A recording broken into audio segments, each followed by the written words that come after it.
Alors, Francesco Pepe, voilà, on l'a vu dans le reportage, hein, après Michel Mayor, qui est d'ailleurs avec nous, juste là derrière. Voilà, oui, il est là, il a dit coucou. Il y a eu une ribambelle d'astrophysiciens qui ont été formés à l'Université de Genève notamment. Et qu'est-ce qui fait qu'on est si bon dans ce domaine-là? Mais je pense que c'est une question difficile parce que ce n'est pas un aspect spécifique. Bien sûr, il faut la formation, il faut l'excellence technologique, scientifique, tout ça. Je crois, ouais, on parlait justement de Michel Mayor. Je crois que quelque chose que j'ai appris de lui, qui était mon chef, mon mentor, c'est que il faut savoir travailler en équipe, il faut savoir sortir le mieux de chacun de nous.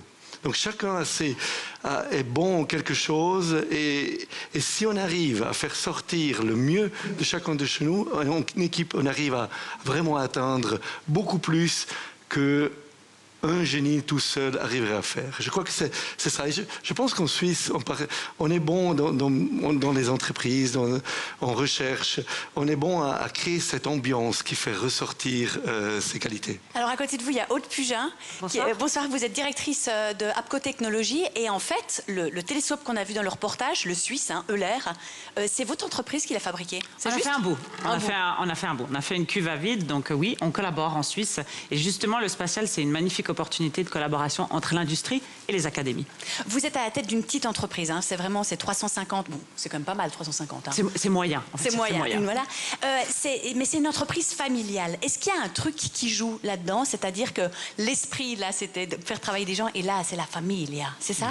Alors oui, il y a évidemment l'aspect émotionnel, mais je pense que dans le spatial, mais dans l'économie suisse en général, le fait d'avoir des entreprises familiales, puis surtout des gens de la famille qui sont impliqués dans l'opérationnel, ça permet d'être plus agile, plus réactif, de se concentrer plus sur son cœur d'activité plutôt que sur le reporting aux actionnaires, aux investisseurs. Donc je pense que c'est une des vraies clés du succès de l'économie suisse. Toi, tu voulais poser une question ou parce que tu as le droit, hein?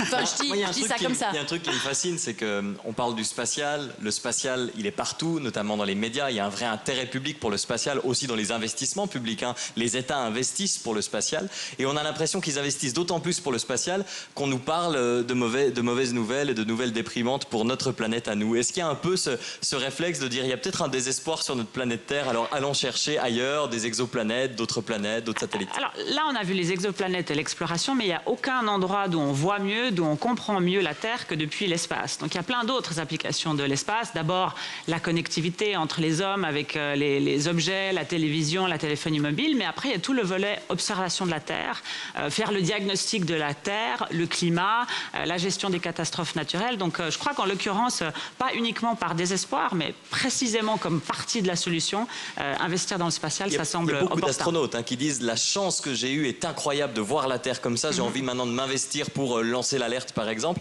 Cette expérience-là, on pourrait imaginer qu'elle ne soit pas réservée qu'aux astronautes, que toute la francophonie, que le monde entier puisse bénéficier de cette vue-là et de cette prise de conscience. C'est là qu'est allé Pascal ou... On verra. Lui, il volera tout à l'heure, oui, mais les images, on peut les partager plus que simplement pour les astronautes. C'est vrai qu'il y a un engouement pour le voyage spatial, pour le spatial en général.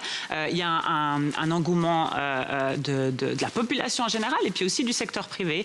Je pense qu'on ne fait pas, comme vous l'avez dit, on ne fait pas de spatial s'il n'y a pas une vraie volonté publique derrière. Mais il y a de plus en plus d'investisseurs dans le spatial. Il y a des start-up du spatial, y compris en Suisse, issus de l'EPFL, donc un regain d'intérêt.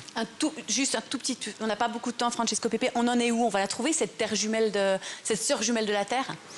On y travaille, Qu'est-ce que c'est déjà une Terre jumelle, donc il y a exactement les mêmes caractéristiques que la Terre. Ça prendra encore un petit moment. C'est très difficile à détecter. On y travaille au niveau européen, au niveau mondial. On construit de nouveaux instruments, de nouvelles technologies techniques pour les détecter, pour les voir. Mais ça prendra probablement encore une dizaine d'années.